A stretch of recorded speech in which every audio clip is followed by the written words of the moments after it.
आज bridge course के तीसरे दिन में आप सभी बच्चों का फिर से इस्तकबाल है। आज हम एक कहानी सुनेंगे।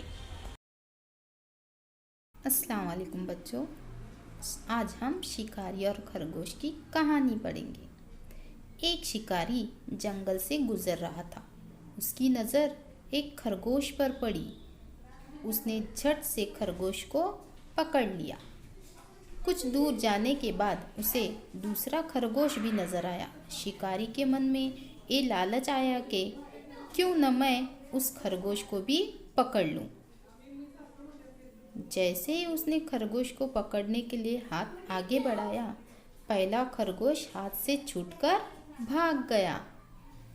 तो इस कहानी से हमें ये सबक मिलता है कि लालच बुरी बला है।